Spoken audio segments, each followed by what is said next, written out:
Hello, everybody. My name's Milan Starcic. Welcome to Freedom Rising, a podcast dedicated to empowering individuals on the journey to personal growth, lasting serenity, and freedom from addiction. Tune in and join the movement.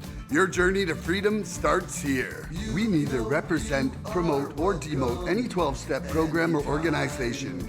We are merely souls on the path of recovery with the desire to expand our lives and experiences and share them with you. Hello, everybody. Hello, everybody. Welcome to the 232nd Recovery Freedom Rising podcast. I'm Milan Starcic, and my main man from Texas, co-host Darrin C. Today's topic is conscious contact, and what a huge topic this is. Would you share what this means to you, Darrin, and why you were happy to come discuss this here today?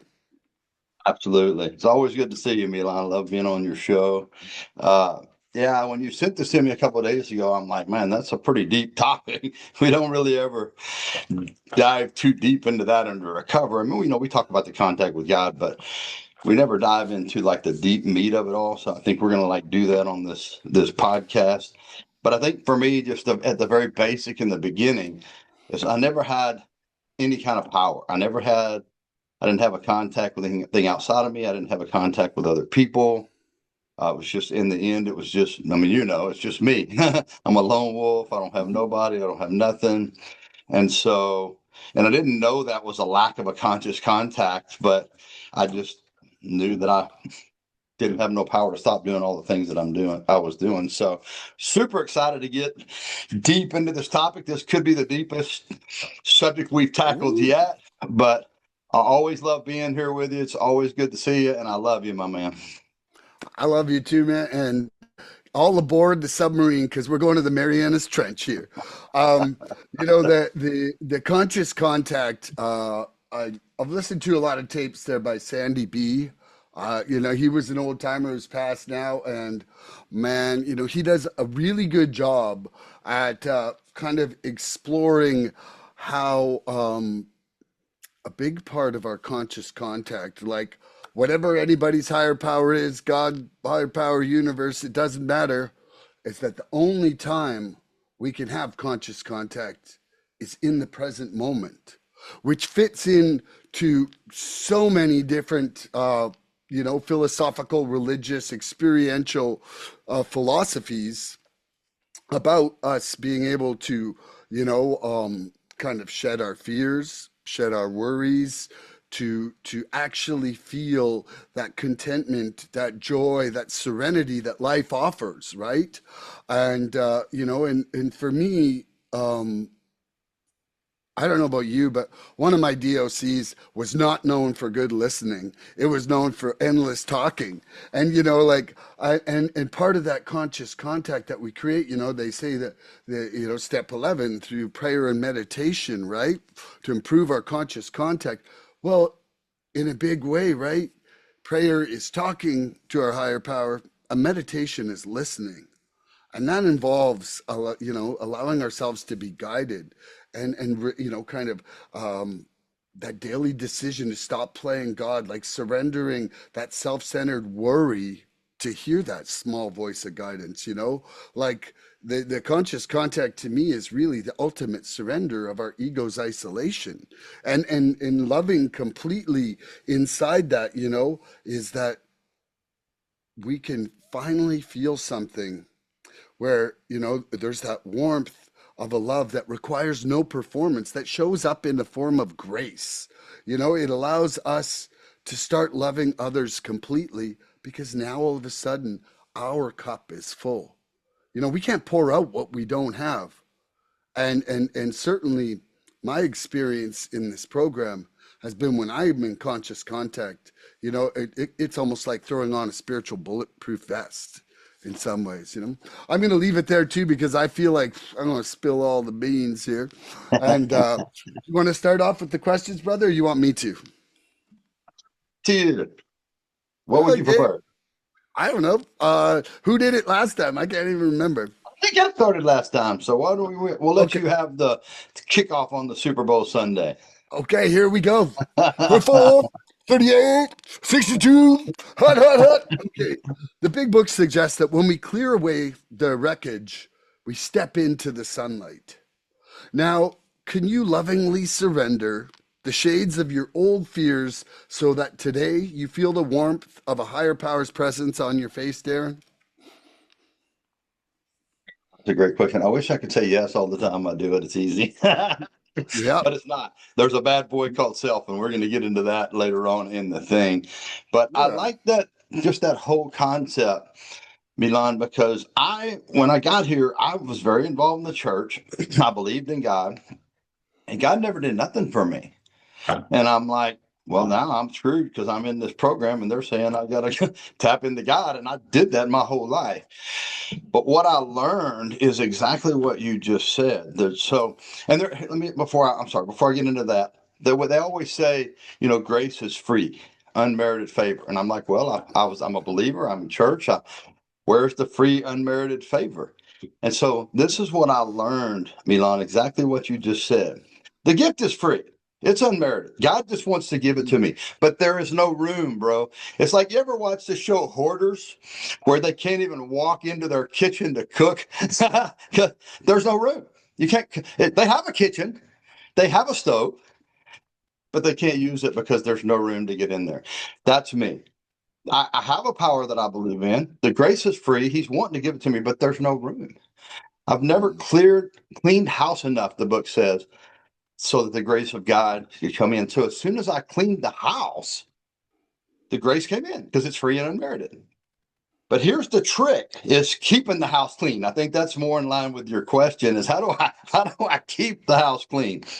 And I'll say this, Milan, on my own, I'm a hoarder.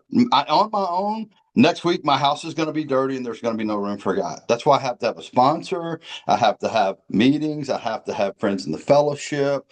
I have to be doing positive things. I have to be cleaning out the defects. I have to be working on a daily basis, like Bill says, to keep my spiritual room, if you will, clean on a daily basis. And once I do that, then the grace just automatically flows in and God does for me what I can't do for myself. And so I really always promote this on your show. I'm going to keep promoting it as long as I'm here. The single most important thing for me is I call my sponsor a couple of weeks and I talk about everything that's going on. I clean the house. I don't care if it's just one little spider web starting to get in the corner, man. I want to clean that spider web. I don't want the clutter to start coming back up inside of me, where I get so twisted up inside that a drink or a drug sounds like a good idea. So I'm constantly talking to my sponsor and working on these things to try to keep that channel open, to keep my room clean so that I can stay tapped into the power. I love that. You're done? I'm done. Okay. I Quick and was like, easy. what? I thought there was more coming. So, can I lovingly surrender the shades of my old fears today so that I can feel the warmth of a higher power's presence on my face? And it is like the baby roller coaster. For me, like my life used to be kind of, the extreme ups and the extreme downs, and definitely fear driven, almost all of it. And after my first round through treatment and the steps, there was a lot of stuff cleared. Like I honestly can say that there's been some form of pink cloud that I've never come all the way down from. And I think as long as I keep growing, I probably won't. Like, but one thing I know about myself is I'm a grow or decay person. There is no coasting for me, right? And with the steps, for anybody who's new and out there, you have this kind of what I would call surrender and connection through the steps, some clearing out of the wreckage of your past. There's restitution of the amends. And then it's kind of like rinse and repeat, 10, 11, 12 is really step 4 to 9. Like 10 is like 4 to 9 every single day, and 11 is really about us learning how to connect better, learning how to hear the guidance from our higher power. so that we can let go, in a deeper surrender of that. And 12 is really about taking that awakening and putting it into service. Like where I was just saying, like I can't pour from a cup I don't have full. And so for me, I remember one of my biggest fears, and my second sponsor, he's like, the problem isn't what you're talking about. The problem is your fear of what you're talking about. And I'll never forget that, because when I looked at it, it was like, oh, so some of the things that I've learned is that, you know, um, just like Darren's talking about being a hoarder, right? We're mental hoarders of negative thoughts when we arrive. And unless we start to reprogram our thoughts with gratitude, like Darren and I have talked about the importance of gratitude. Both of us, we met through gratitude. Like who's kidding who? We're gratitude brothers from other mothers, and it's kind of just an amazing connection to have it like started that way. But for me, the thing I've learned, and I've learned this, through the program, but also through, especially this from Michael Singer from The Untethered Soul. One of the things he says is your brain isn't going to stop making negative comments. But the thing about it to do is just surrender that and let that do its course. But to fill the spaces between it with those gratitudes and positive thoughts, because eventually they'll start to crowd out those negative thoughts. Like if we just leave space for negative to grow, and then we just ruminate on that, then that's what we think, right? And so anyway, I'll leave that one there. I'm done with that one. You got a question for me, brother? Great. But before I get in my question, can we just stop for a second and clear up Yeah, something for the yeah. newcomer? Can we clear up this whole BS about the pink cloud? I don't know why they always talk about the pink cloud like it's a bad thing. Oh, he's on the pink cloud like it's a bad thing. I'm with you, Milan. My higher power wants me to be happy, joyous, and free. That sounds like a pink cloud. I want to be, that's the goal. Why do you tell the newcomer the pink cloud is like a bad thing? I just never have understood that. Oh, he's on You the know, pink cloud like it's it's a it bad thing. it comes from jealousy and envy, man. I'm telling you right now. Absolutely. Yeah. It's jealousy and envy of people who aren't experiencing it. The last thing, people who are stuck, like, I have a new sponsee, and he's very happy. And he's like, dude, I don't know. He's like, I'm getting some grief from people and I told him, I said, Bryce, I said, never dim your joy for because of others. I said, some days you might be the only joyous thing that person sees. And people need to know. Like one thing I read in the last couple months is that joy is literally the greatest gratitude you can show our higher power for the gift of life. Joy is a celebration of the gift of life, and it should never be dimmed by skepticism, jealousy, envy, anything like that.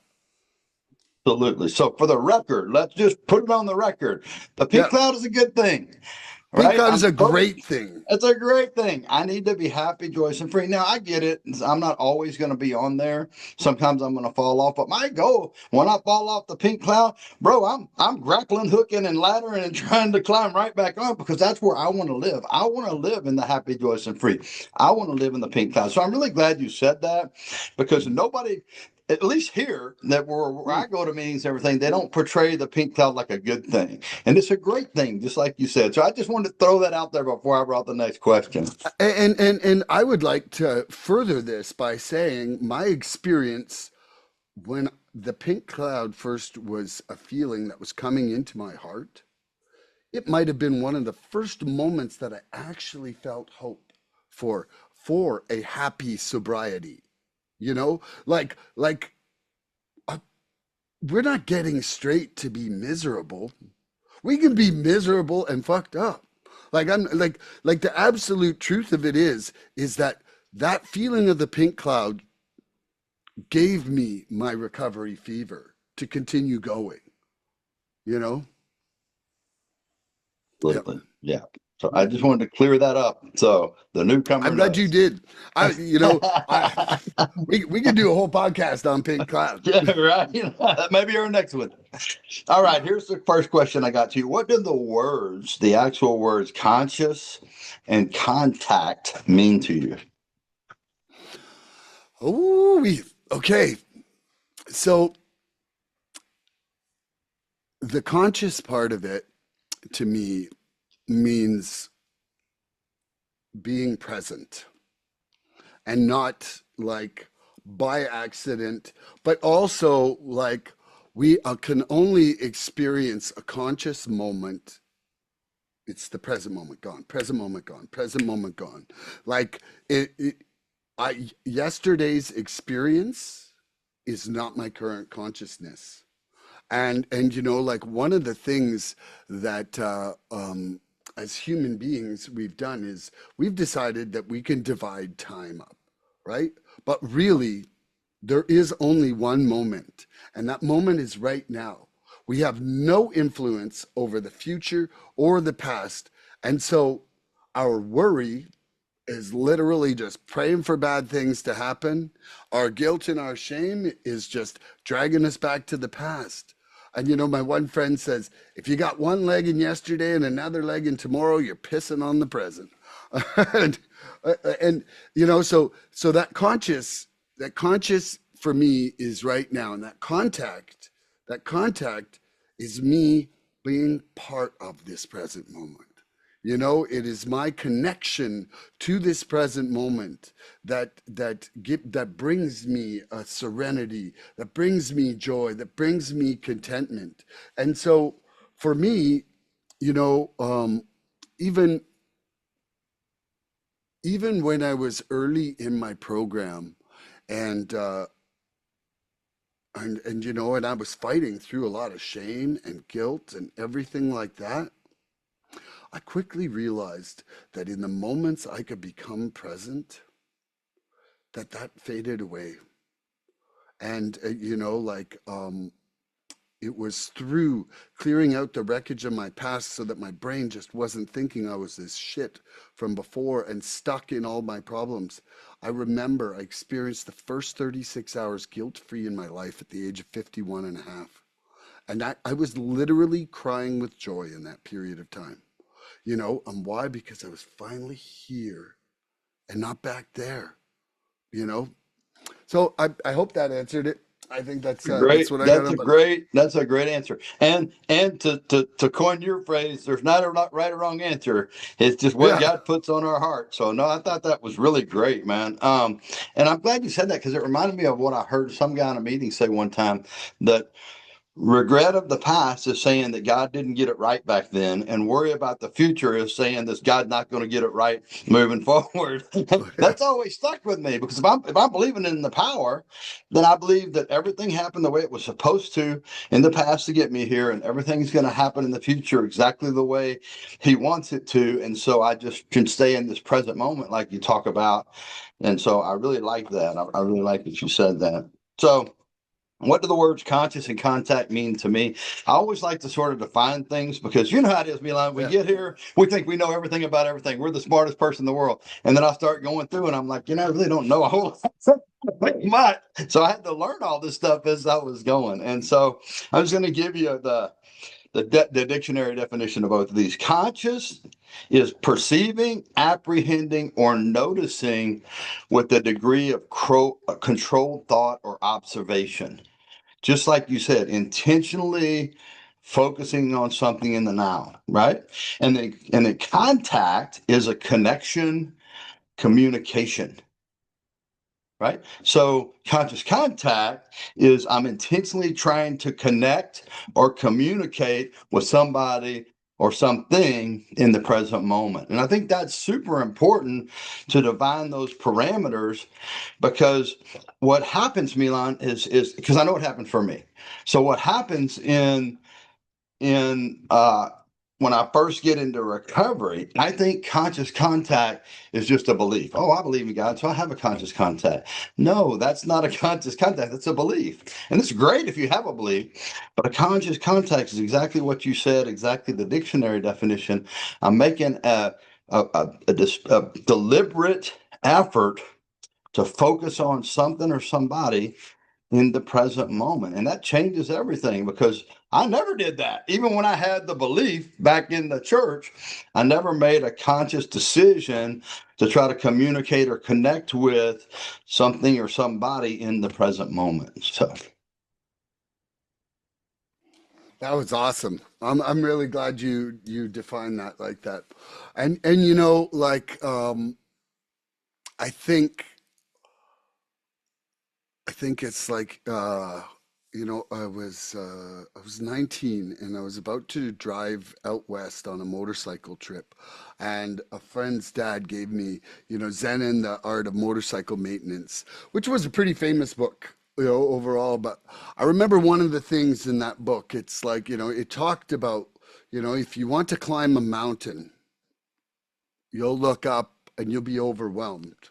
But if you just look down and take the next step, you know, like that step right now, and we can always take one step. Like there is a definite reason why they called it steps, you know, like because we can, like, you know, we can relate to breaking life down to one step.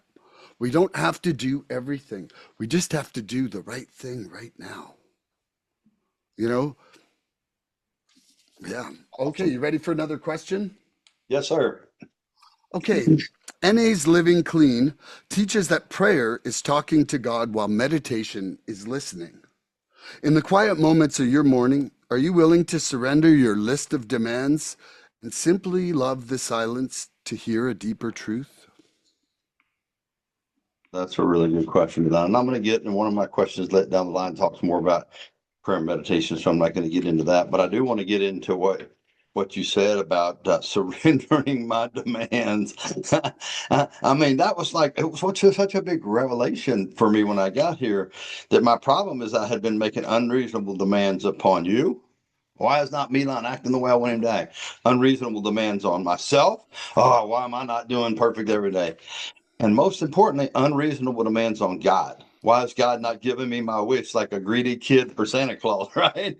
And so I really love that because that's really, isn't that the goal of step three in the surrender is to stop trying to get things my way, right? To try demanding that God give it to me on my terms and the way I want it, and just saying, you know what? I mean, it's just like this whole medical thing I'm dealing with, Milan. What I want to do is tell God, you need to fix this, you need to do that.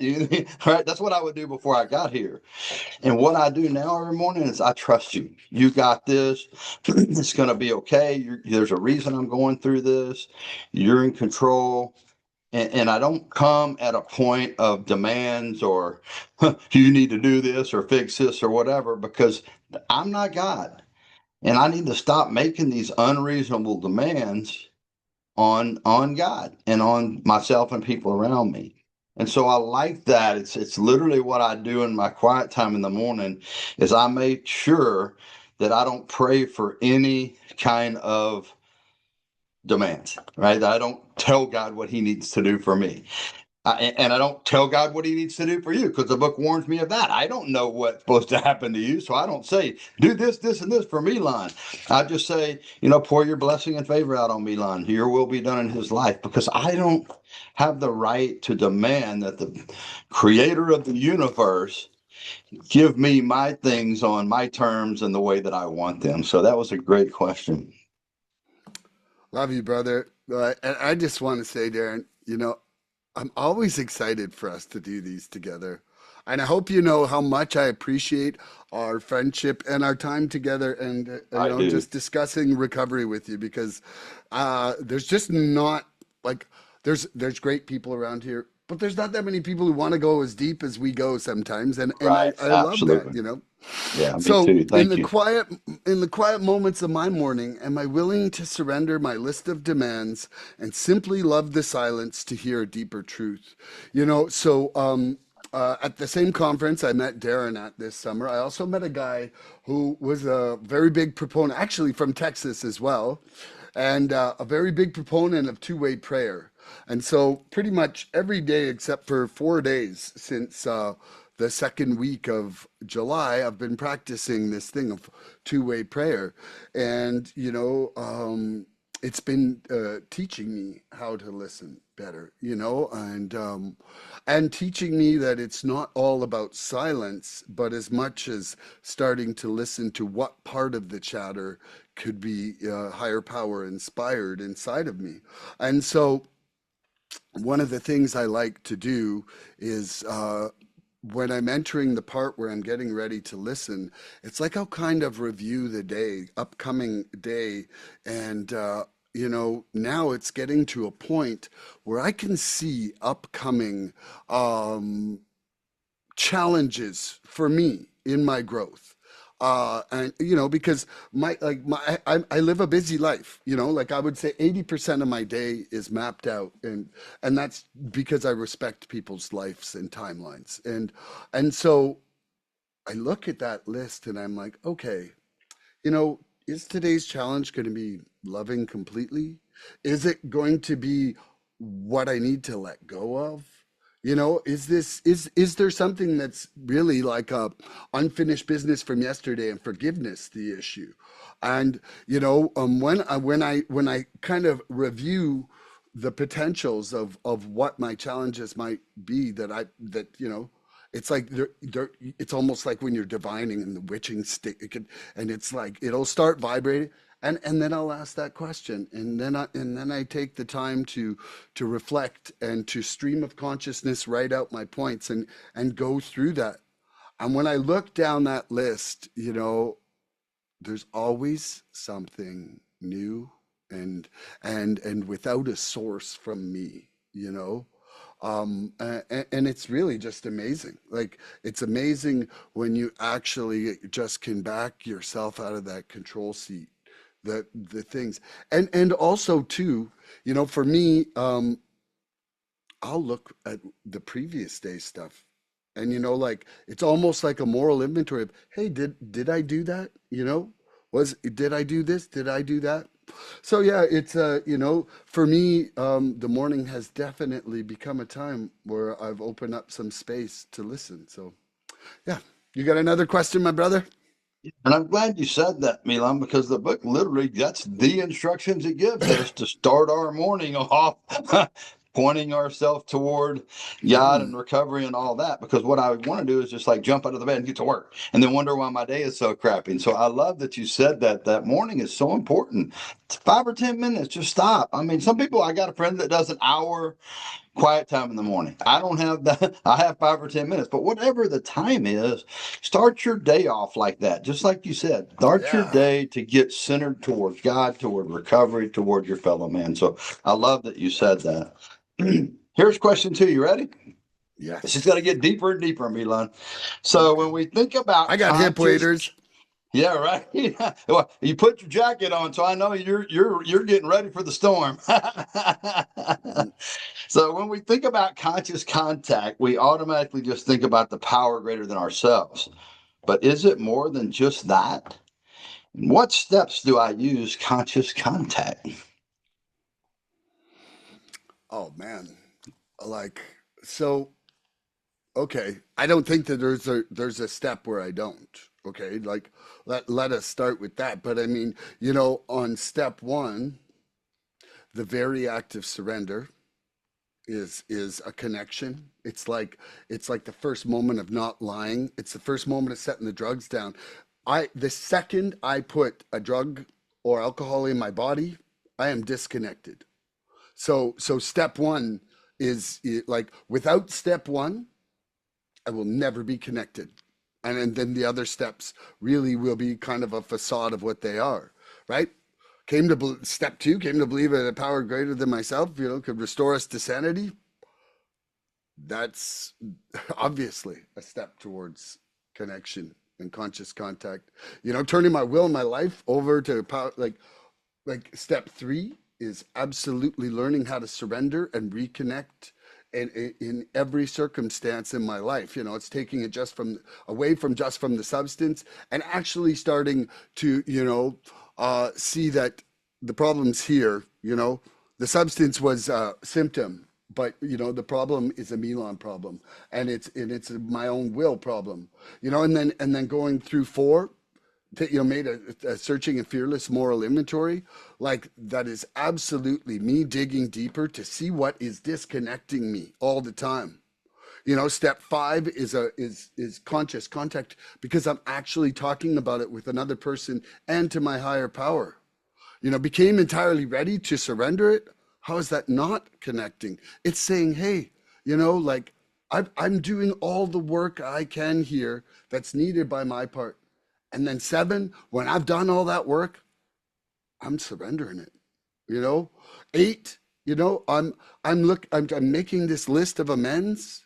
How do I make a list of those amends? I stay connected and I gain courage and I gain, I'm using honesty and willingness to grow, right? Like, and that's my connection. The going out and making these amends, I'm putting trust in the universe that I'm going to be okay through this. And I'm asking for the power of forgiveness for them and for me. You know, 10, doing the whole doing the inventory every day. That is me trying to keep the things that are blocking the sunlight from my life. That is connected. 11, right? 11 is exactly prayer and meditation.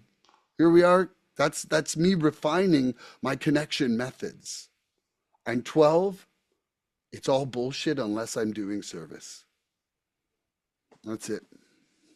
Great, Milan. That was a great rundown.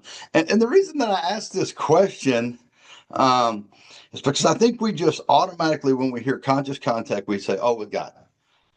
But hold on. So let me answer the question. When we think about conscious contact, we automatically just think about the power greater than ourselves. But is it more than just that? And what steps do I use to conscious contact? Well, let's just go back and briefly review the definition. Conscious contact is me intentionally trying to connect or communicate with something or somebody. And so I specifically threw somebody in the first definition. It's not always just something. It's not always just the power. Sneaky. Yeah, I'm sneaking. I'm sneaking.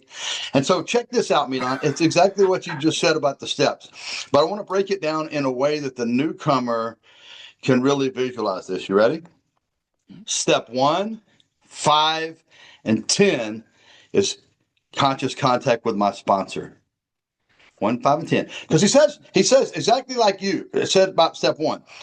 Usually an alcoholic can win the confidence of another alcoholic within a few hours, but until such a connection is reached, until such an understanding is reached, little or nothing can be accomplished. So if I don't have affect a conscious contact with my sponsor in step 1, nothing's going to go forward, because I'm not going to get honest with him at 5. I'm not going to, right? And so step 1, I'm making this conscious contact with my sponsor. 5, I'm obviously making a conscious contact with my sponsor because I'm telling him all this stuff. And then what about 10? How? No, because it says we talk to somebody at once. So I'm talking to my sponsor because I'm working 4 through 9 on a daily basis. So 1, 5, and 10 with my sponsor. Step 2 is just the establishment. See, I don't know if I have the power. I believe in the power, and so I'm trying to establish the contact with the power greater than myself, right? Step 3, I'm trying to keep the power, keep the conscious contact with the power greater than myself, and not have it blotted out by self. See, that's where the whole program rests on, is the turn. Am I in conscious contact with God, or am I in conscious contact with doing what Darrin wants to do? That's the turn. And then check this out. Milan, you ready for this? This is super important because he says in the beginning, those who do not recover are people that can't be honest with themselves. Why does he say people that can't believe in God, or people that don't go to meetings, or people that don't work on character defects? People that can't recover are people that can't get honest with themselves, right?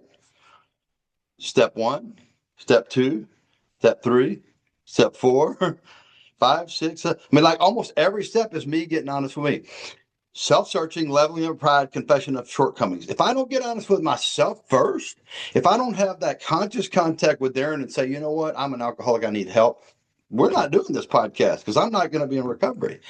If I can't get honest with myself and have this conscious contact with myself, hey, maybe there's a power that can help me. You know what I'm saying? So don't forget that there's a conscious contact with myself in all of this whole thing, being honest with myself. Right? Because it's just like you're not going to go make amends to your wife for something you said unless you get honest with yourself first and say, I shouldn't have said that. That probably wasn't the right thing. Then you're going to go make the amends. Only then. So you have to have that conscious contact with Milan before you move forward. Step 7 and 10 are the conscious contact with the power to help me correct things that I can't myself. Right? Because I can't take away my own character defects, right? And I can't practice 4 through 10 on my own. I have to have the power to help me. And then step 11, like you said, is that improvement of this power. I love the way the book says, if this power is so important and this power has changed my life and this power has given me everything, then probably I might want to get to know that power a little bit better. Right. And so Yes. that's the step 11 is like, right? Do I really? And so I'll end with this, Milan. I really want to paint this picture for the newcomer, or maybe the person that's been around for a long time that's sort of strayed away a little bit, right? Belief without action is just fantasy. It just really is, right? If I can say, Faith "Oh without God, God, works God," is dead. yeah, if faith without works is dead. So if I'm saying all this stuff about the power, but I'm not trying to get to know the power better, to improve this relationship with the power, it's just like me telling you, hey, Milan, I buried $1 million in my backyard. You can have it if you go dig it up and you say, oh, I believe you. I believe you.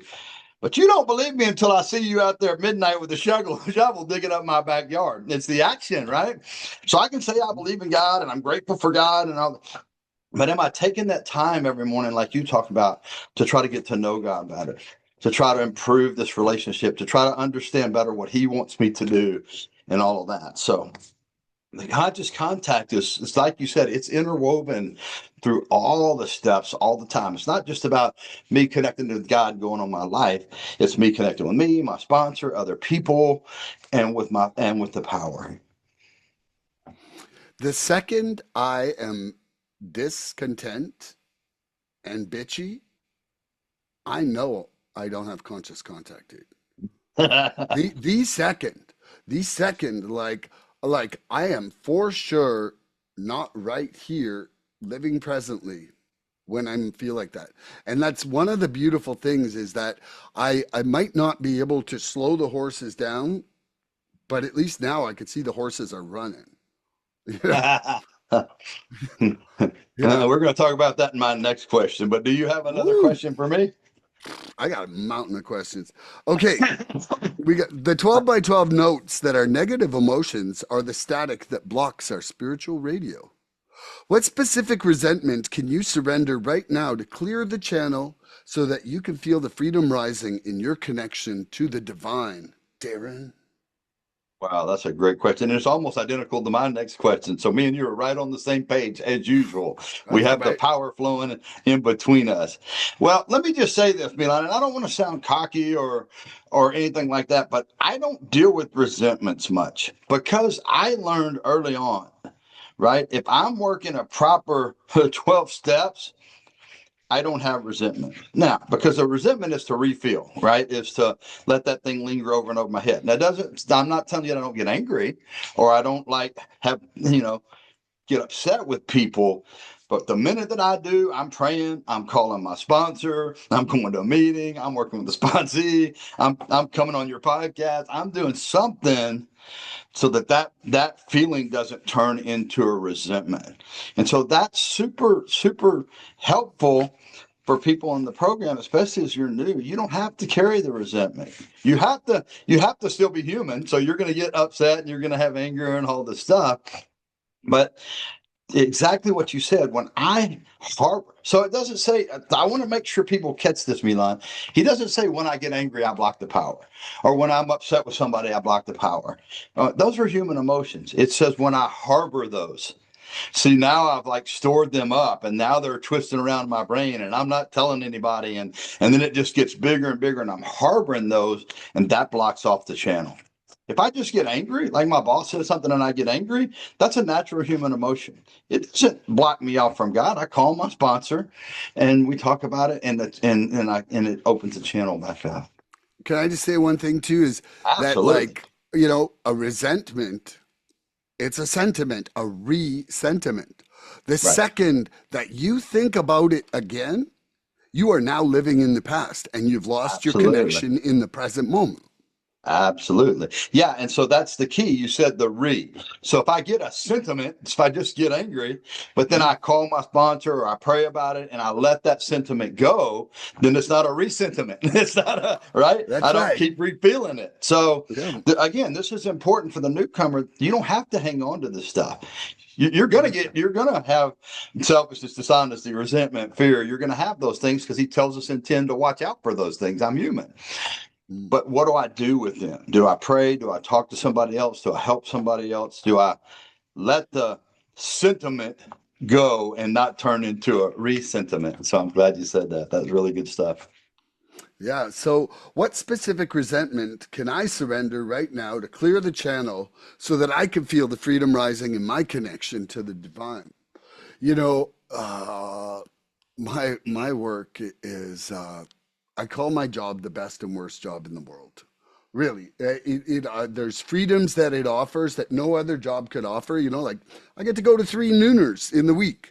And some midday meetings, and I can adjust my schedule that way. But holy crap, there was some difficult things at work this week, and I had people yelling on both sides of my ears.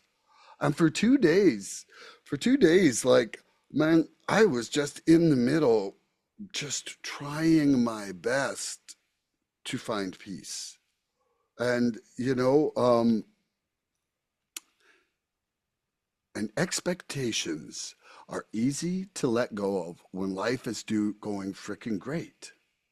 And when it's like, okay, 3 months of your family existing on the line, and you're dealing with a toxic person who is not acting rationally, tell me how you can not get some sort of expectation built, or for that matter, start sliding into a resentment. And so it was, like, I had to break Friday down to 4 chunks, and I set 4 alarms, and I was like, I am not allowed to talk about or think about this in between these 4 things. And I was praying for guidance that day. I'm telling you right now, like, that was my only method of solution to restore myself to sanity, because I didn't want that to be my entire day, but it had to be part of it. Like I had to have these conversations, and like, um at the end of that day, my spiritual condition was exhausted. Like I went to bed the second things got resolved with that deal. Why? Because I didn't have anything from my cup to pour. So, it's like expectations. Expectations are the ultimate thing that I need to surrender, because it is only through preference that I find discomfort. Exactly, Milan. And I'm really glad that we talk about this stuff, man, because I remember, and you probably felt the same way, when I got here and heard these people with time and talking and they were happy, joyous, and free. I'm like, oh, these people don't ever have any problems. They don't understand what I'm going through. And it's just not so. Me and you, Mm. we've been around here a little while and we have problems still. We're human. And Hmm. so the difference between me and you and the new guy is that we know what tools to pick up. It's sort of like my friend said, if you need to screw something in the wall, a hammer is probably not going to do you any good, even if you Yeah. have that in your toolbox, right? And so Hmm. we give the spiritual tools to everybody as soon as they walk in the door, the whole toolbox. But I don't Yeah. necessarily know what tool to use until I've been around a while and I've learned and I've talked to people and I've grown. Hmm. And so now I know I need to pick up the screwdriver if I've got the screw. And so Yeah. just like you, I go through the same things, but we know what to do. right? Who would have thought before Milan got here that he would have known to divide his day up into four to be able to get? No, he just waited and been mad all day and waited to work so he could go get high. That's the way I dealt with everything, right? Yeah. And so that's awesome to let the newcomer know that you're no different than us. You've just got to pick up these kiddo spiritual tools and use them, and then you can get through these situations just like you did and just like I am with my medical things that's going on and everything else that we deal with, right? So I'm really glad you said that. You know, and I'd like to add, like, I described 2 days of angst, but my ability to surrender what I could surrender allowed me to facilitate the biggest deal in my career and bring it to fruition. You know, like, it wasn't a story entirely of tragedy. It was a story of somebody with new tools learning how to cope enough to not run away and need substance as my solution, but to actually use surrender to the best of my ability to maintain sanity, sobriety, and success. No, and I love that, Milan, because we think everything is about sobriety. It's not. It's about other things too. Because had you, let's say you just like went off the rails and you cussed both of the sides out and all that, but you didn't go use, right? You stayed sober, you worked it all out, but you might not have got the deal. You know what I'm saying? And so you would have ruined your opportunity. So I don't want to block God's blessings by not picking up the tools, right? Now, of course, the Mm. obvious blessing is sobriety, but I don't want to block the blessing of having my biggest, deal in my career. Had you not handled that right, that deal probably would have fell apart. And you might not have used sober. You probably wouldn't have. You probably would have been sober, but you'd have lost the deal. So it's so important is why I'm doing this. It's not just to stay sober, it's so that God can bless me in all these other areas of my life. Also, too, though, it's maintaining the spirit of service, which is really what I was trying to do. Like in that morning, like my two-way prayer was, how can I maintain my spirit of service today on Friday? And the thing about it is this, is that anybody who's new and out there, if you're thinking about how your act of service is affecting you, you are no longer in service. You know, Absolutely. when you are putting your needs in front of others, that is by definition not the act of service anymore. You know, Yeah. and So so, like, I'm not saying throw yourself in front of a train to save an old lady. That's not what I'm saying. But what I'm saying is that it's like your personal selfish contentment is not always the most important thing in the room. right. You Right. know, it Which is which is why actually the needs of others, right? absolutely. I'm supposed to fit myself to be making service to God and the people around me. So think Yeah. about this for a second, Milan, not to get too off the thing, but so there's a We can word go that they off the use. thing. Go We, hard. we always go off the rails, but there's some words they use. It's called predictive programming, right? Yeah. And when you've been predictively programmed your whole life, right? Every commercial Mm. that you watch, right, that Hmm. about Tylenol focuses something in your brain so that when you go to the store, you buy Tylenol instead of the off brand or You whatever. know So it. we're constantly being, you know, conditionally programmed, right? Pre-programmed. And so if that's why this stuff is so important. Had you not did your two-way prayer, conditioned your mind, pre-programmed your mind to be on a service plane, as soon as those things would have happened, it would have been all about Milan. This guy's a jerk. I can't believe he's treating me this way. These people are idiots. But because you preconditioned yourself with the two-way prayer, when those things happen, you start going, oh, how can I be of service? That's why this thing is so important that I put it in action every day. It's not a theory. I have to live it. If you weren't living that morning, you probably wouldn't have been able to put it into practice. So if you're new and you don't hear anything else in this whole podcast, hear that I've got to set myself up to succeed, right? I've Mm. got to precondition my mind with my prayer, my meditation in the morning. Because if I don't do that, my mind's not going to automatically go to service. That's not where my mind goes Yeah. unless I precondition myself for it, right? Hmm. And that's the thing, is that it got to a point where they're yelling, both sides are yelling, and nobody asked me to do what I did. I prepared this thing, which I saw to be the only solution for this to happen, and I sent it off to be signed without them asking me to sign it. And I just said, look, if you sign this, this might happen. If you don't sign this, for sure, nothing is happening. So the one side signed it, and then I sent it along to the other side, and I said, you know what? I know that you guys said no, but here it is. You have an hour and 56 minutes to decide whether you want to cut off your nose to spite your face or whether you want this to happen. It came in 4 minutes before that end. And and it would not have if I didn't just follow what I thought was the only solution, regardless of these guys saying no, no, no, and this guy saying, I was like, this is the only chance this has. And so, I absolutely credit my higher power to giving me the guidance to see that what I needed to do was in service, not in lip service, in service. That's a great segue into my question. So, Okay. question three: do I have conscious contact with the power greater than myself all of the time? Why or why not?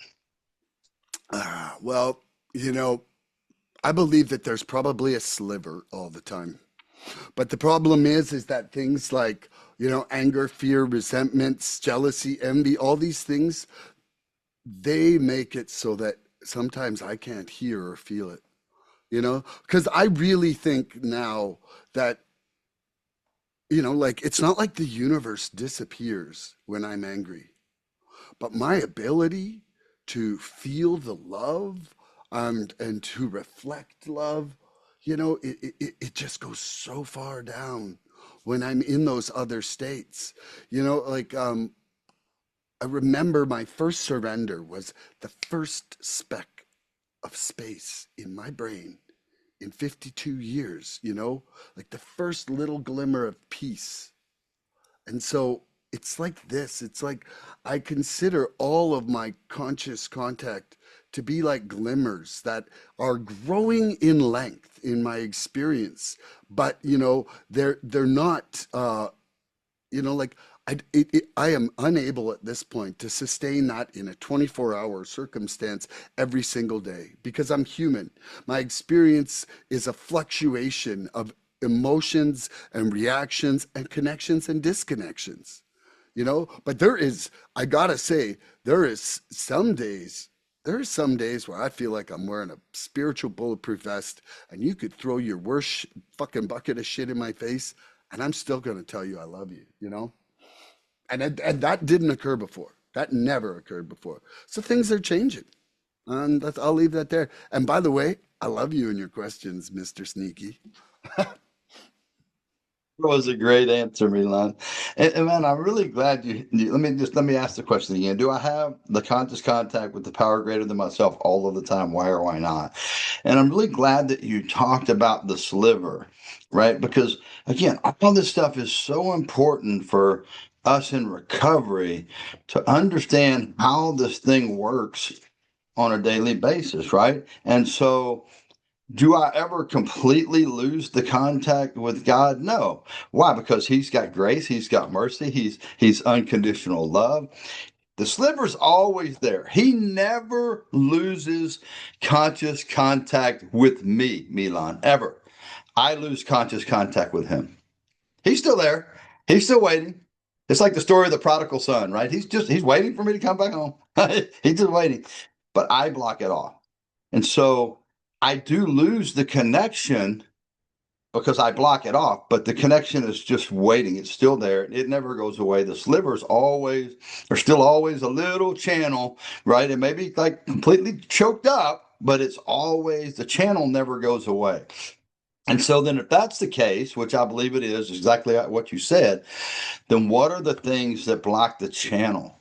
What do I need to watch out for? How do I keep that conscious contact with flowing, right? And I want to really like all the people that are listening to really focus on these words because they're things that I focus on every day. Fear. I put fear at the top of the list because Bill says it's at the top of the list, right? I'm fear of next week, fear of last week, fear of right now, fear of just fear. This corroding thread that Bill calls it of fear, right? I have to watch out for the fear because fear and faith are opposite. I can't have the faith in God and have the fear, right? Resentment, which what you talked about earlier, right? The refeeling, anger. How about worry? I don't know nobody deals with worry. Worry blocks my channel with the power. Living in Yeah, the future. yeah. Self-centeredness. Oh, everything being about me, right? Because everything can't be about God if everything's about me, right? I can't serve two masters, if you will, right? He's either all or nothing. So if I'm self-centered, if I'm thinking about me, I'm blocking the power to God.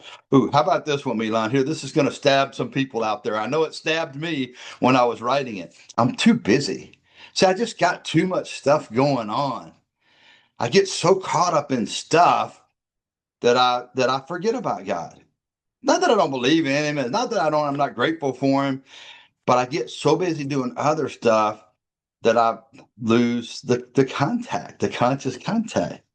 How about greed? I want this, I want that, I want that, right? Oh, here's a bad one. You said it earlier. Projection. The projection, right? Right? Self pity. Self pity. You talked about that in the very beginning, the pity pot they used to have when you got here. If I get in Woo. self pity, yeah, I block off the power. And then the last one, I mean, there's 1,000 more, obviously, but I just wanted to point these main ones out so people can catch this. The last one is, I mean, two more, I'm sorry. Big ego, right? Thinking I'm the one doing this, thinking I'm the one. No, it's like you said, God gave you that ability. God, everything comes from God. There's nothing that I've done on my own. He's done it all, but my ego wants to tell me, "Law, look what you've done," right? And then the last one, Milan, and this is probably the worst one that I've seen people deal with in the program.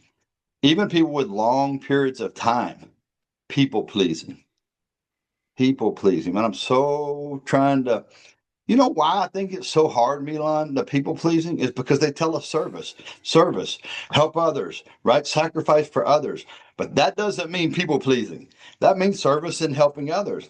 When I start to people please, when I worry more about what you think about me than what God thinks about me, then I'm blocking the channel, Oh, right? I say one thing. It might not be people pleasing. Sometimes it's pleasing people. Yeah, yeah, exactly. Pleasing people, people pleasing. Just I'm more worried about the other person than I am worried about God. I should always be like, okay, God, what do you want? What do you want? How do you want me to help Milan? What do you want me to say to Milan? What is your will here? And then I can go to you and know I'm doing his will and not mine. But how many times am I so, oh yeah, but if I tell Milan that he's gonna get mad, maybe it'll save his life. Maybe I need to not worry about how he reacts. Maybe I need to see what God is telling me to do and then just act in that, right? So we need to worry more about what God is telling us than how we think other people are going to react, right?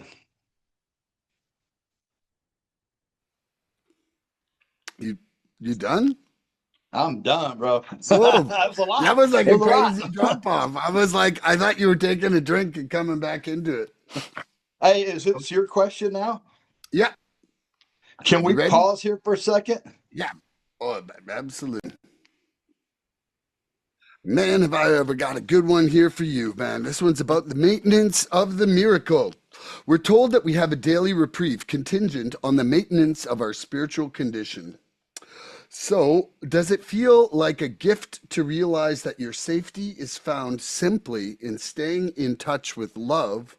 And can you love yourself enough to make that your priority today? It's a good question. Man, let me tell you, I love that word maintenance. It's just like my car, right? If I don't get the oil change, the tires rotated, then probably the car's not going to last very long. And so I love that word maintenance. It literally lets me know there's things on a daily basis that I have to do, Not things I have to think, not this theory. I literally have to do things on a daily basis to keep my life cleaned out. And I love that you use that word love. In the big book that I read, Milan, it says the greatest commandment is to love God, love people. Right? What a better summation of life than how can I just love this power that has given me everything, and how can I love Milan? What does Because if I can do those two things, I'm probably spiritually fit. Now, the problem with that is, just like we've been talking about all this show, I don't always feel loving because I get in self, or I get the two people are screaming in both ears, like you said. It's hard to like stay in that level all the time, but that's the goal of recovery, right? And so I ask people sometimes, Milan, I say, that's a trick question most of the time to my sponsees. I say, how do you know if you're not spiritually fit? How do you know if you're off the beam? How do you know if you're not maintaining the spiritual connection? And they give me all these 5,000 answers, all that. And I'm not saying any of them are wrong. There's all these answers, but I like the one answer the book gives. We cease fighting everything and anybody. So if I'm fighting, I'm not loving. If I'm fighting you, I'm not loving you. If I'm fighting this situation at work, I'm not being loving in the situation at work. And so that's sort of simplistic for me. I just keep it that simple. Am I fighting? Right? Or is it just natural? If it's natural, then I'm probably following God. I'm probably staying spiritually fit. I'm maintaining that spiritual connection, and I'm probably maintaining love. If I'm fighting, oh, they're not doing it the way I want, or this person's not acting the way. If I'm fighting, then I don't have the love, and I'm not maintaining my spiritual condition. And so I try to just keep it that simple, because that helps me to recognize, okay, hold on, I'm fighting. I'm back in self. I'm fighting. I'm not loving. Let me turn back to God. Okay, God, what do you want me to do? What do you want me to say? How can I love this person? And then I can get back spiritually fit. So I just try to keep it on that simple level, and it really helps me. I love that. Whew, that was a great answer. So, we are told we have a daily reprieve contingent on the maintenance of our spiritual condition. Does it feel like a gift to realize that my safety is found simply in simply staying in touch with love? And can I love myself enough to make that my priority today? You know, I say this all the time, but on this journey in this program for me, I really feel like it's like love, surrender, and forgiveness. Like those three things. If I'm just living inside those three things, guess what? My day is pretty effing good. Like if I can aspire to love completely, let go of all that stuff and forgive. And so, one of the things right now that I'm reading about, they talk about in another book, they talk about the seven aspects of God, and one of them is love. Like not loving, but just the aspect of love. And uh, I really am starting to think inside myself that when I can get myself into a state of love, into just like, when I act with truth, then everything I do is honest, right? But when I have that state of love, then my actions can't help but be loving. Because if I'm coming from that perspective, then and so it is about for me, measuring uh using the yardstick of love, like honest, pure, unselfish loving. I'm looking at whether my actions are passing that test. And so um if I don't see my higher power as love, it's something I run away from right away, you know because the version of God that I grew up with, he it punished you. You had consequences. All loving means it should love you all the time, not that you should have a ooh, we're gonna pull love back, right? And so now, for me, with my connection with the universe, is that love is at the very core of it all. Absolutely, Milan. That's such a great answer, and that's why I try to keep it that simple. Because I mean, think about it. What you just said. So if I'm loving God, I'm surrendering automatically. If I'm loving my neighbor, I'm forgiving automatically. It's like if I'm just doing the love, everything else just falls into place, right? And so Exactly. I had a therapist tell me one time, and it's sort of mind blowing, right? It's sort of mind blowing. She said, "There's only two core emotions, right? Fear and love. That's the Yes. core emotions. Everything Yep. else are sub emotions." I'm like, wow, And there are that's, shades of that. yeah, that's crazy. And so if that's true, which I believe it is, then if I stay in the love, everything else under that, I'm going to have good things. If I'm in the fear, then I'm going to have the anger and the worry and all the things under that. So you're exactly right. If I can try to stay in this place of loving God, loving you, and loving myself, then I believe that I've found that I've unlocked the secret to the whole universe, right? Because I believe exactly what you said, that my God is love, right? That love, it takes care of everything. So I'm really glad that you said that. I 100% think it is the secret to the universe. You Hmm. know, like in so many different ways. Like if if you get back, you know, if the law of attraction is you get back what you put out, you better hope you're putting out love. Yeah. You And know? so here's the thing, Milan, you'll appreciate this because you're a musician. So the Beatles had it right. You remember the movie where the glove went around and smashed everything, smashed everything, and then they just took the G off and they said all you need is love, and then love made everything okay, right? And so the Yeah. Beatles had it right to begin with. Man, I'm telling you, that's right now. The funny thing is this month I've written 25 songs about love. That's And awesome. so people are like, "Whoa, you're on a love theme," and I'm like, "Why not? I'm really exploring love. You know? Oh, there you go. All right, Yeah, my question to you, ready? It yeah, says the book says prayer and meditation are our principal means of conscious contact with God. What does prayer and meditation mean to you? yeah. Uh, well, I mean, first of all, it does mean conscious contact for me, but it's for me, part of it is part of my prayer. A big part of my prayer is I pray gratitudes. You know, I am grateful for the privilege to help and serve others.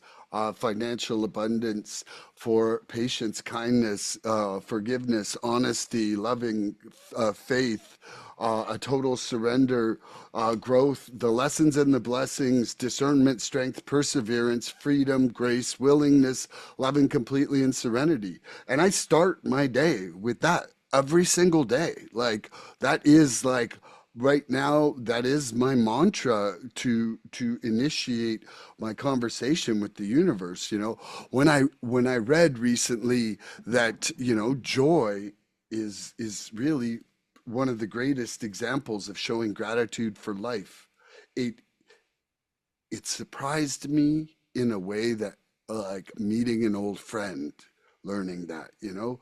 um I think, for whatever reason, like maybe it's the law of attraction, whatever it is that we're never going to get closer to to any sort of contentment and joy if we don't learn to be grateful for where we're at now. Because where we're at is always going to be where we're at. And so if you can get grateful in that moment of where we're at, then, you know, and so for me, um, you know, and then I end my prayers, you know, with guide me today. Guide me to act in your will lovingly, with surrender and with forgiveness. You know, like I ask for those three things to help me in guide me in where I'm going in my day. You know, when I'm at a meeting and I'm just you know, sitting there and I know that they're going to call on me for sharing soon or something, I pray for that guidance in my share too, you know. I try to connect. I pray while I walk and while I exercise. And my meditation, for me, part of it is my music. you know, because music is something that I feel that I'm a conduit for, not the creator of. And so it's really something for me that is easy for me to step back and understand what surrendering my will is, because I can surrender my will with music. I show up in the morning and I'm like, okay, what are we going to do today? Like I literally ask the universe, I'm like, what are we going to do today? And so it's now also bleeding over into doing that two-way prayer. Like anybody out there who felt like they didn't understand how to listen for guidance, I highly recommend this book here, How to Listen to God, Overcoming Addiction Through the Practice of Two-Way Prayer by Wally Patton. It's not a cheap book, but I'm telling you that this book has helped me understand how to connect with the universe around me and to listen. And so, you know, a big part of my meditation is doing that every morning. And then also for me, my meditation is like when I am outside and I am connecting with the universe, like, man, I can feel the flow of energy and the connection in that circle. And then I, you know, and then I also do prayer of gratitudes at that point. So that's my day. Great. Yeah. And I just wanted to remind you, drugs were expensive too, but that never stopped me. So at least you're spending your money on good things today. Yeah. Okay. The book says prayer and meditation are our principal means of conscious contact with God. What does prayer and meditation mean to you? So again, I want to go back just like we did in the very beginning, Milan. I want to define that. So this is the dictionary definition. You ready? Prayer is an earnest request, right? That's pretty easy. And meditation is to engage in contemplation or reflection. So hold on. So what they always told me when I got here, prayer is talking to God, meditation is listening. And so I would pray and then I would stop and listen. And all I would hear was, man, you need to go get your car tires rotated. You need, what about this? What happened to God? And so this is what I've learned, Milan. This is super important. I really want the people out there to hone in on this because Bill goes to great length to expound on meditation. And it's not what we think it is. It's not just listening. Right? So stay with me. I want you to follow this, right? It goes all the way back. Remember the atheist guy in the very beginning? And he was mad at God and nothing had worked out in his life. And the alcoholics came and talked to him, and that just made him madder. And it says, while alone in his room, he started asking himself, could it be that all religious people that he knew were wrong? Oh, hold on. Yeah, that's meditation. It says contemplation or reflecting. So he was contemplating whether all his religious people could be wrong. It said, while pondering that thought, he was pondering this thought of all the religious people could be wrong. While he was pondering that thought, he felt like he was in hell. And then a voice came in and crowded all else out and said, who are you to say there is no God? So hold on. So I have to be doing something in the middle before I can listen. Okay, hold on. Stay with me. Let's now move to step 11 in the 12 and 12. You ready for this, Milan? What did he mean by self-forgetting? What did he mean by it was better to love than to be loved? See, I have to be searching within myself, asking those questions, seeking, right? If I'm in a meeting, hold on, am I doing that? You know, this guy's talking about calling a sponsor. Am I calling my sponsor? I have to be reflecting, contemplating, looking inward at positive things, because that's what Bill says. What did he mean by that? Read a prayer. It's not just read the prayer and, okay, guys, speak to me. What did he mean by that? Am I doing that? It's this seeking of that. That's the outline that Bill talks about meditation, right? And so when I do that, then God can speak to me, right? So what I've learned, Milan, from being around here, wherever I'm focusing on, that's what happens to me, right? If I'm focusing on being of service, okay, how can I be of service? What does God want me to do? That's meditation. Am I doing that, right? Then then that's where my day is going to lead. If I'm focusing on, man, these people are jerks. I can't believe I work with all these idiots. I'm meditating, Milan. Don't let them lie to you.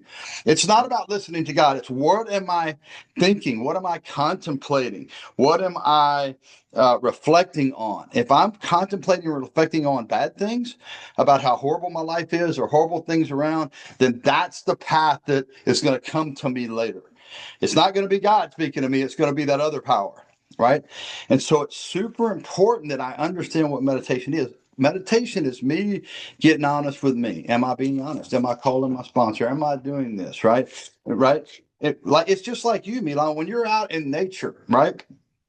You could be out in nature, right? I want you to stay with this because this is super important. You could be out in your nature and you're looking at your beautiful thing.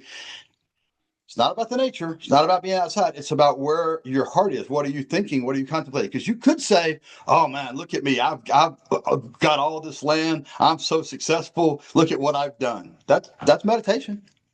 Or you could say, "Wow, God has blessed me with the sunlight and sobriety, and I'm grateful." And that's meditation. Meditation is, what am I seeking? What am I what do they mean by that? Do I need to work on that? And when I do those things, then God speaks to me. And Bill sums all that up by saying it literally is this, Milan. It's a look at where I'm at now, followed by a look at where I could be if I was doing this thing. That's how Bill outlined that. Not just me just sitting still. Okay, God, tell me something. I got free will. God's not just going to come in and block out my thoughts. And what am I focusing on? If I'm doing a two-way prayer in the morning and I'm asking, show me, guide me, you're seeking, then yes, God's going to come in and guide you and seek you. But you have to be looking at where you're at and where you could be. And so that when I found all that out, it changed my life. And so when I'm in a meeting, I'm not just in a meeting just to be in a meeting. I'm listening. And so a guy in a meeting one time said, "I'm not being a good steward of my finances." I said, "Oh, I'm not really being a good steward of my finances." This was years ago. And God spoke to me because I started getting honest with myself about what that guy spoke. Am I really taking care of my finances? Am I really being a good steward of what God has gave me? Now I'm seeking, I'm meditating, I'm contemplating, I'm reflecting. And God came in and spoke to me and said, "No, you're not. You need to start getting that in order." So let's not leave out the middle step of when we tell, "Oh, just pray to God and listen." No, I need to pray to God and then reflect on what am I doing? What am I not doing? How could I serve God better? What is this, that? And you're right. It could be through music. Maybe you hear something in a song, or maybe you're even writing a song, Milan, and it says, "Don't worry about work," or something in your song. Meditation is you stopping and going, "Hold on, am I worrying at work? How would my life be better if I didn't worry at work?" That's meditation in the sense that Bill outlines it. And I love that because it really helps me to keep my focus on what God wants instead of what the world is telling me. Yeah, like, almost all my songs really are philosophical digestion of recovery program for me, man. Right, right. Yeah. In that it is how I kind of roll it over because if I hear myself say it and sing it, then I'm like, is that right or is that bullshit? That's It's meditation. true. And it's fun. Yeah. It's funny that you say that, Milan, because my sponsor tells me that. He says, you can't tell your sponsee to call you every day if you're not calling me. See, that's meditation. When I tell my sponsees to Woo. call, Yep. then I start getting honest with myself. Well, hold on, I'm not calling my sponsor. That's meditation. What would my life look like if I started calling my sponsor? That's Mm. the meditation process. It's not just randomly listening to the universe. It's that Mm. deliberate Mm. focus. So yeah, deep stuff. We always talk about deep stuff in here, Milan. I love it. I love it. I hate mediocre. We are Oh, seekers. are you ready for a question? Yes, sir. Okay, the NA basic text reminds us that we don't need to define the power perfectly, only to experience it. Can you surrender your need to understand how grace works and instead just love the fact that it is currently keeping you clean and free? Wow, that could be the most important question of the whole day. Milan, that's what kept me stuck in religion. That's what kept me stuck out there before, is because I had to understand. I had to figure out why. Well, why does God do this? Or why isn't God do? I have to understand the power. Well, if they, this, then why does he let little kids have cancer? Why? None of that's my business. I'm not ever gonna. So I always tell people this, Milan, you'll get a kick out of this. I come in the program and I'm trying to understand the power of the universe with the same mind that told me to smoke sheetrock off the floor. That's probably not going to go well, right? So I like when I get to step two, it says resign from the debating society. Stop trying to figure out the hen or the egg came first. Man, that's my whole problem. I got to understand everything. No, I don't have to understand. What I have to understand, Milan, is it's working for you. There's all these people that it's working for. I don't have to know why. I don't have to know Mhm. how. I hear this guy, he was a criminal and now he's got 20 years sober and is the most trusted guy in his whole community. What more do I need to know? I don't need to figure anything out. And so, yeah, that's like super, super important. If, especially if you're new or if you're struggling with the God thing, stop trying to figure everything out. You can't possibly understand the power of this God, anyways. It's way above all of us. And then, like you said, it doesn't matter. I just need to do the things. I know if I respond kindly to my wife, I have a good relationship to my wife. I don't have to know why or figure it out or understand it. I just have to do it. And so somebody asked me one time, I had a friend of mine that was really struggling with this whole God thing. And he came to me and he said, I don't know how to seek God. I don't know if I even understand God, believe in God, know God, or I don't. So how can I seek him? And I said, that's real easy. Just practice these 12 principles. See, if I'm Man. practicing honesty, I'm seeking, whether I understand what I'm seeking or not.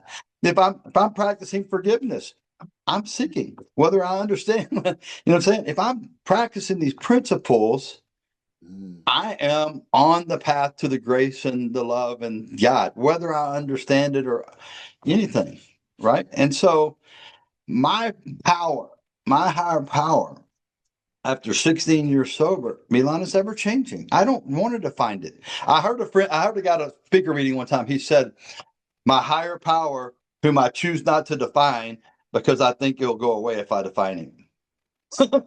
Oh, I don't want to define him. I don't want to if I understand him, then I don't need to seek him. If I define him, I don't need to try to, so I'm with you. I don't try to like understand any of that. I just try to practice these principles and accept the grace and love and the blessings and be grateful for them. I heard an old timer say in a speaker tape, and I thought it was he thought the one mistake of the program was saying God of my understanding. He said he's like it should say God of my experience because so many people get hung up trying to understand their God. And the reality is you can all think of some experience. Whether that experience is 5 minutes of freedom from a substance that you couldn't stop for 2 minutes. Like it could be that warm feeling in the heart. It could be the sunrise you see today. It could be that feeling of surrender and watching some of like things you've struggled with your whole life start to fade once you surrender. It could be the love growing in your heart from your family again when you had burned that bridge to the ground. Like there's like, what we were talking about, the pink cloud. The pink cloud is our higher power of our experience. Like, and so, for to try to understand it, I I really actually try not to. I try to experience it, and when I find something that when I find something that works, guess what? I repeat it. I repeat it. Like my program is a cyclical thing on a daily basis because right now I have had more. happiness, joy, serenity, contentment, and love in my life in the last 8 months than I'd ever had in my whole life before. So, like, I don't fix cars that aren't broken, and I don't fix programs that are working. You know, Yeah, that's it for me. that's great. That's great, Milan. That's the secret sauce, right? If it's working, I Yeah. just repeat it. Isn't that how I got here? If I found a drug or alcohol that worked, I just kept repeating it. So recovery is the same thing. Exactly. If I find something that works, I just keep doing that. So I love that you said that. Is it my question? Yeah. Okay. Are there any secrets that you've learned to stay in the conscious contact with God as much as possible? Ooh, I mean, for me, the absolute most eye-opening secret is being present. And there is there's no other time that you can be.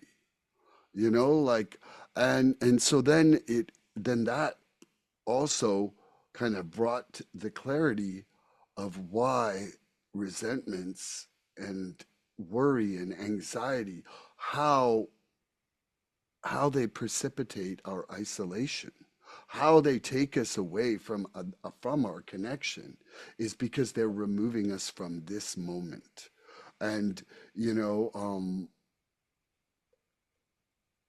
as well as like what Darrin said earlier about there being like love and fear, is that when I am not being loving, like, I just wrote a song like 2 days ago, and one lyric in it says, "Let love be the filter of my life."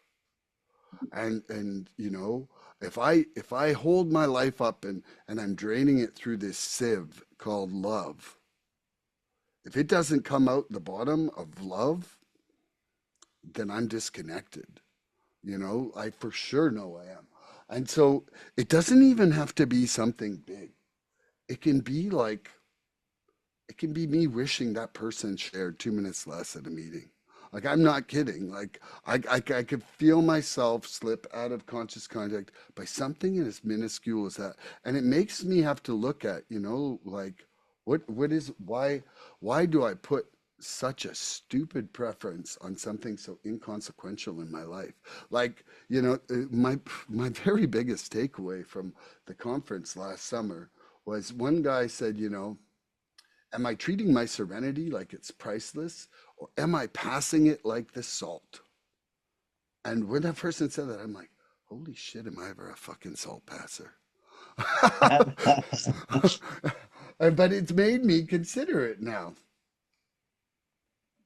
And Well, uh, that's and so and I think I'm going to leave that there. I'm not even sure what the question was anymore. So no, I that think was I'll stay. great. That was great. No, and I'm really glad you said that, Milan, because so that's the whole secret of growth is when you're in that meeting and you're like, this guy here always shares too long. I get like that too because I'm human, but that's not recovery. Recovery is stopping and exactly what you said. Okay, why does this bother me? Why do I feel the need to worry about how long this guy shares? That's meditation. Self-searching, leveling of our pride, confession of shortcomings. The confession of shortcomings doesn't always have to be to somebody else. I can confess my own shortcomings to myself. Okay, why am I letting this bother me? What is why is this such a big deal? Okay, what can I do to change this? That's that meditation, and you do it in real time in the meeting. Mhm. So I'm glad you said that. Okay, are there any secrets that you have learned to stay in conscious contact with God as much as possible? And so, for me, the most important one, and this is just me, everybody's program is different. And like you say, when you find what works, you stay with it. This is just what has worked for me, is I stay in fellowship with my sponsor. I talk about what's going on. That's the guy that I trust for guidance, right? And I got other friends in the program that I'll bounce stuff off of, that I'll ask to pray for me, or that I'll ask, hey, what do you think about this, right? I let people lift me up. I let people help me, right? That people that are trying to make my life better, right? We all need help, Milan. I don't know all the answers. I can't do everything on my own. I need my sponsor for guidance, and I need other friends in the program to help me, right? To help me along. And then that keeps that conscious contact with God when I get off the beam, if you will. But what I really want to say, and I want you to hear this, if you're out there in the Never Never Land listening to us, getting primed for the Super Bowl today, is I live the serenity prayer, Milan. The serenity prayer is not something that I'm just supposed to say or it's just this thing. No, hold on. It already says that God is going to grant me the pink cloud, the happy, joyous, and free, the serenity, if I do these things. It doesn't say, oh, if I just say them. And so I live the serenity prayer. So how do I live the serenity prayer? You ready? I don't regret the past or fear the future. Just accept the present situation. Exactly what you talked about before. I accept the things I cannot change. I can't change the past. I can't change the future. Sometimes I can't change my present situation. So I accept the things that I cannot change. I make a mental decision to just accept those things, right? And then I try to do what I believe God would have me do, not just believe in God, right? Because the book says I can believe in God and keep him out of my life. And the book tells me to stop asking God something for nothing, right? And so I change the things I can. There's things I can change. I don't tell God to do everything for me. A pastor one time said this, Milan, before I got here. He said, God may do for you what you can't do for yourself, but he's not ever going to do for you the things that you can. I I got to agree have to to, that. We talked I about have to that have, before. yeah, I have to change the things. And then the last thing is stop playing God. I have to remind myself several times a day, like the book says, that I'm not running the show. Okay, hold on. I'm not running the show. Just like you probably had to do when you were at the meeting and people were screaming at me. Hold on. I'm not running the show. This is not going the way I want to, but I'm not in control of the universe, right? Your will, not my will, be done. That's the wisdom to know the difference. Can I change this or do I just need to accept this? Give me the understanding of your will, if I can change this or not. If I can change it, give me the courage to change it. If I can't change it, give me the acceptance to accept it, right? That's that wisdom. And so if I'm living the serenity prayer, then God's going to give me serenity. If I'm not accepting the things I can't change, if I'm not changing the things that I can, then I don't need to wonder why God has not given me serenity. Yeah, It's not that hard, Milan. If I yeah, do the things that I'm supposed to do, God is going to always hold up his end of the bargain, right? yeah. I love that. Ooh, you ready for a question? I am, yes, sir. Step 11 is the pause we take to realign ourselves when the world gets loud. When you feel agitated today, will you lovingly surrender your right to react and instead reach for that conscious contact that brings you back to peace? Yeah, I'm glad you saved the hardest question to last. Ah, Why is that so hard, Milan? Because I'm reactionary.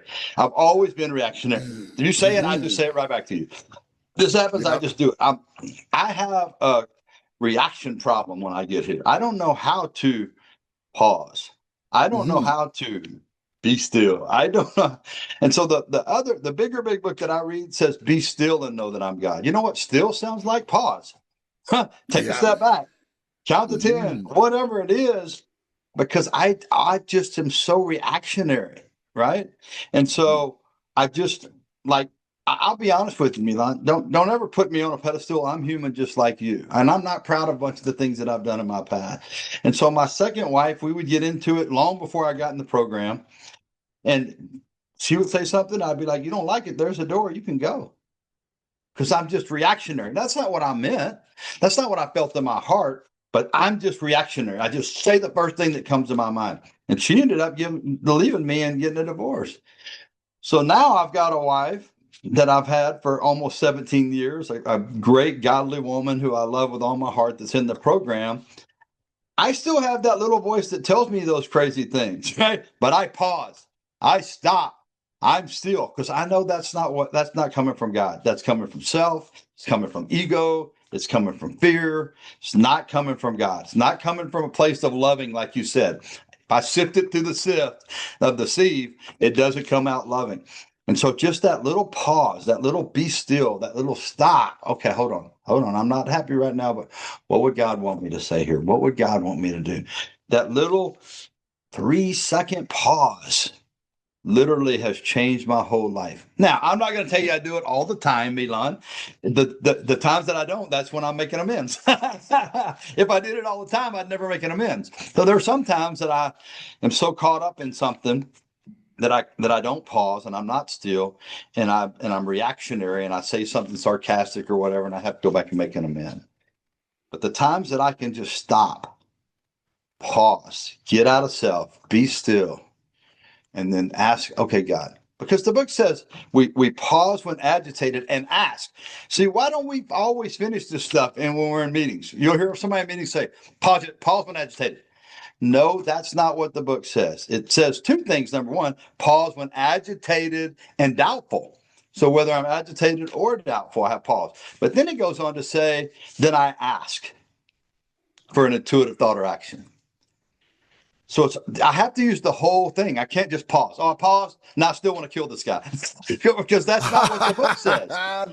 The book says pause and then ask God for a right thought or action. And so that's the secret for me. I pause, but then I ask God, okay, God, what do you want me to say here? Because what I'm fixing to say is not going to be nice. What do you want me to do here? Because what I'm fixing to do is not your will. And when I do that, Milan, God will guide me and show me. But I have to have that pause, that disconnect from my natural reaction, my natural reactive self.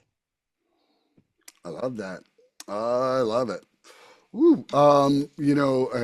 So when I feel agitated today, will I lovingly surrender my right to react and instead react or reach for that conscious contact that brings me back to peace? You know, when I'm tired, I suck at hitting the pause button. It's like I'm too slow and I react more poorly. I know that about myself. And so, one of the biggest things I'm trying to do these days is make sure that I'm getting sufficient rest. Like, it's at the expense, like, I've cut all my night meetings out except for one. And I'm literally on an energy rebuilding. I don't care like, people make fun of me every day for how early I go to bed, dude. And I don't care. Like, I do, All I, right. I've got a friend who's like, "What do you mean? Why are you doing this?" Blah blah blah. And I'm just like, "Leave me alone." Like, like I know what is actually really good for me right now, and it's showing up in a state of mind where I'll be able to be nice and loving. Like, and when I'm tired,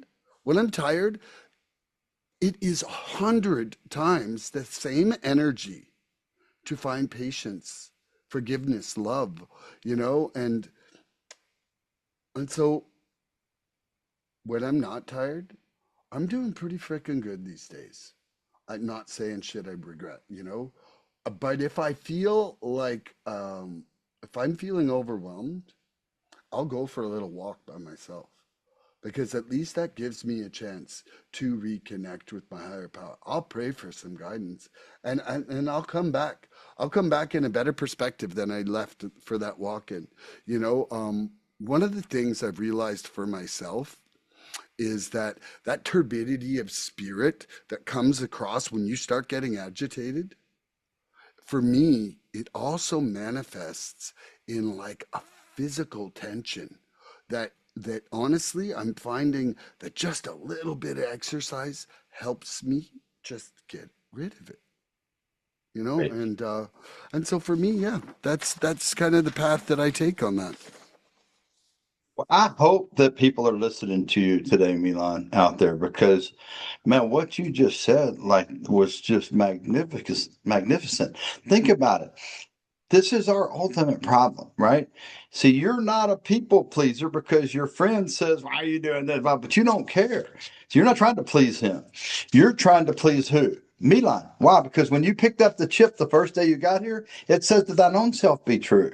If you need to take care of your rest, then you need to be true to Milan. Don't worry about what the friend says. But what most of us do, we're so worried about what other people, we sacrifice ourselves. Oh, my friend's getting on to me. All right, let me just stay up late and go to this meeting. And then I'm tired and miserable. So I have to stop worrying about what other people think about me and think about what God thinks about me and what I need to do to take care of myself. And sometimes it's taking care of myself. Other people are not going to like it, Milan, and that's fine. That's Yeah. okay. They don't have to, but I'm not caving in to you to take care of me because this is what God has showed me. I need to go to bed early or whatever it is that God has showed you, and don't worry about what other people are saying. So that's a valuable life lesson to people. That's why me and you are doing so good on this road to recovery, because we listen to God. We don't listen to other people. I start listening to other people, then I'm going to be tired and I'm going to be in trouble. So I really am glad that you said that. That was a big giant piece of information. You know what? And I'm telling you right now that it is healing me, Mm, which in turn is healing my relationships. Like I can absolutely. feel it, you know. And I'm okay with like what has happened for me is that I was doing about 6 meetings a week, right? And I'm not knocking tons and tons of meetings. But what I realized is that for my balance in myself and my life, I now need to take what I'm learning from this program and put more into my work for my family right now and use this program in my daily life, and I'm still going to 5 meetings a week, but I pared it down one, and I've cut down the podcast from 4 a week to 2 a week, because for me it's like, um I need to practice these principles in all my affairs. And if I shelter myself from too many external affairs, then it's really not giving the opportunity for this spirituality to grow in my day-to-day life. Absolutely, very well said. And I remember when I got here, Reline, they were like hungry, angry, lonely, and tired. I'm like, that's so stupid. This thing is about God and my connection to God. Why are they talking? I mean, I get anger. Okay, I get anger. I can't be angry. But why are they talking about lonely and tired and hungry?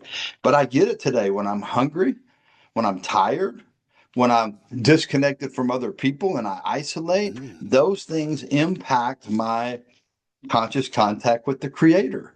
So I need to make sure I don't get overly hungry, overly tired, disconnected from other people and get lonely. And so I'm glad that you brought that up. It's super important. All right, I got one last question for you. You ready? Yep. How important is conscious contact with a power greater than yourself for your recovery? Can you repeat that? Sorry. Yeah. How important is the conscious contact with a power greater than yourself in your recovery? How important is it? It's probably the most important aspect of it all for me. Without that power in the surrender and my connection to the universe, I would not be straight right now.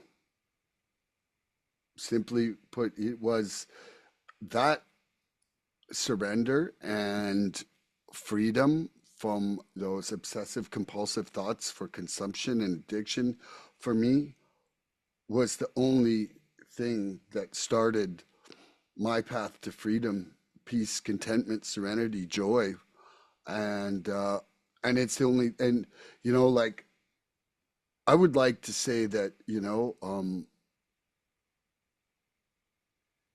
I'm working kind of with and for the universe now, as opposed to just fighting against it. And that fighting against it was killing me. Like, I'd probably be dead right now. So yeah, I really don't know what else to say on that, because it really is just such a complete necessity. It's great that you answered that masterfully. And I am 100% with you. Let me ask the question again. How important is a conscious contact with a power greater than myself? How important is that in my recovery? And I am just like you, Milan. It is the utmost. It's the very top. It's the It very almost most made me important cry thing. thinking about it, to be honest. Yeah. I was almost So crying. then hold on a second. Then I have a question, Milan. Before I get Mm, into my answer, I have a question. mm. Why is that the thing we devote the least amount of time with? Most of us, a lot of us. Because Bill even says that in the literature. He says a lot of us tend to slight serious prayer and meditation. Hold on. If it's the most important thing in recovery that almost makes you cry because it's so important, why is it so far down on so many people's list in recovery? You know what? That's I a good don't know, but question. it took me 14 months to really start paying it the tribute that it did. Like, Right. and and so, like for me, I really I took a big look at it after 14 months and was like, I'm not doing enough of both of these. So Right. yeah. Yeah. And so I'm hoping, and I'm glad you said that. I'm hoping the people on the podcast today will catch that. And if it's eighth on your list, if it's 15th on your list, if it's fifth on your list, I hope you can move it to number one. Because the conscious contact with the power, it should be number one. I mean, think about it, Milan. Me and you can't stay sober. We're going to both go use next week without the power. Because the book told me when I first got here, lack of power is my dilemma. Duh. How many times did I want to stop and I couldn't stop? I know that's Mm, my problem. Just like you. You don't overdose and died in the hotel. That would be enough for a normal person, right? yeah. They bring you back. You didn't die, but yet you still used again because you don't have the power not to. So the power, the conscious contact, the power is the only reason we're even sober today, right?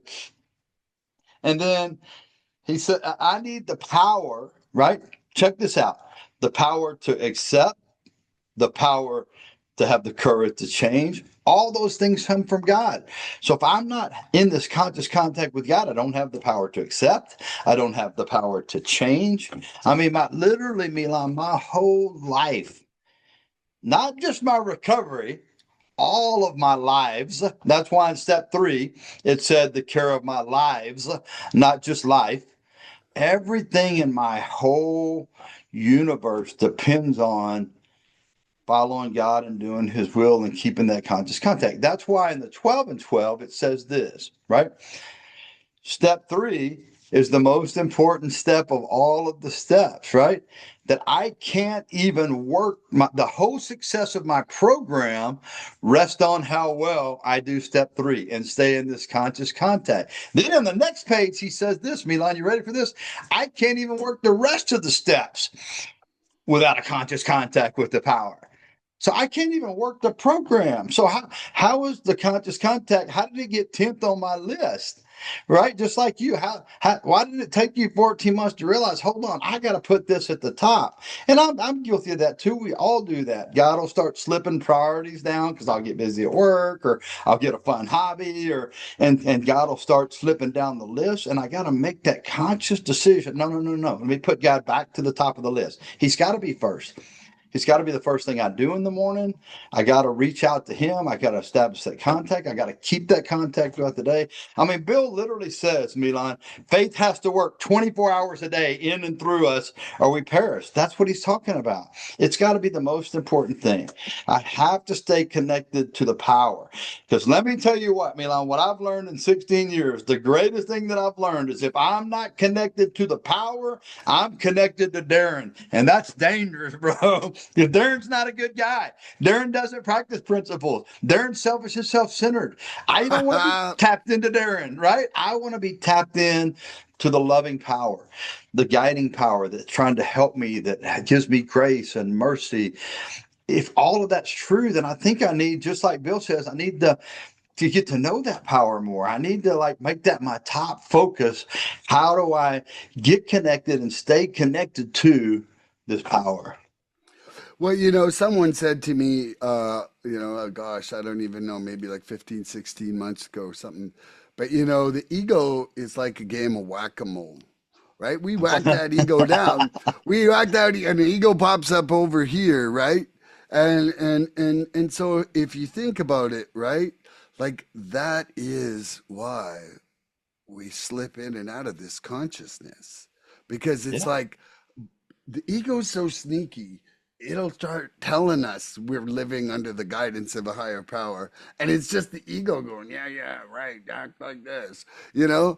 And so, I think that's why we have to maintain that spiritual condition, because if we don't, then we're going to slide back to ego no matter what. Every single absolutely. person, without actively trying to maintain their spiritual condition, will be living in self. We're Absolutely. It's designed my to live in natural, self. yeah, it's my natural state. We're I mean, designed to and live in self. we're And so, designed, yeah. yeah. And it works as a child, because if we didn't, we wouldn't be eating. Absolutely. We wouldn't, Right. we wouldn't be putting clothes on ourselves. We wouldn't be trying to keep ourselves warm. We'd be trying to save the world. And it's like, but there comes a point where it's just like we have to learn about balance. Yeah. And that's what, so early on, I learned that ego is edging God out. Right.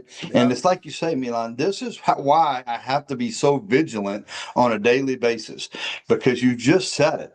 You said the thing that led to my relapse. My ego told me, well, you're still going to meetings. You're still sponsoring guys. You're still hanging around all the fellowship.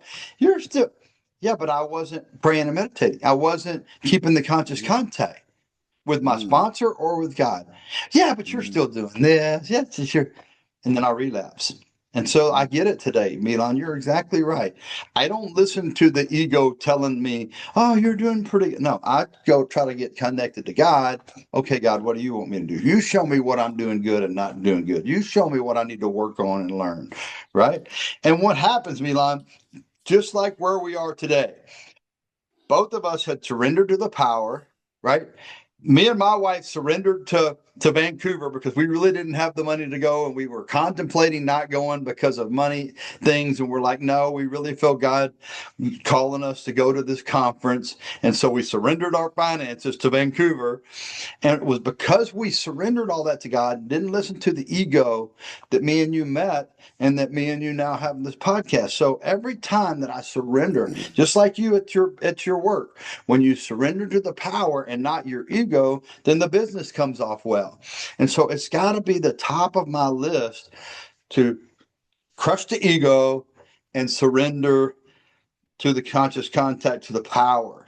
But like you said, because it's my natural state and it's not easy, that's why Bill says I have a daily reprieve. I got a mm. daily smashing of the ego, because I'll smash it, and then an hour later that other mole pops up over here. I'm like, I thought I smashed the ego. I thought it was gone. No, I just knocked it away for a little while. And so Yeah, I got to constantly be vigilant to not let my ego overtake God and God's will for me. I love that. Well, thanks for coming again here today, brother. I love you. I enjoy our time immensely. I I'm love you, super brother. grateful. Thank you for having me. Mm. I really appreciate your show, and I appreciate the good work you're doing in the recovery community. Everybody out there, tune in next episode for more recovery fun. Bye bye, everybody. We Bye. love you so much. Please help us help others. If you like what you've seen here today, please subscribe and share this podcast and help us get to 100 followers. We're looking for interaction with our audience. So please email recoveryfreedomrising@gmail.com or contact Milan South Okanagan Starcic on Facebook with questions, topic suggestions, or just comments. We'd love to hear from you.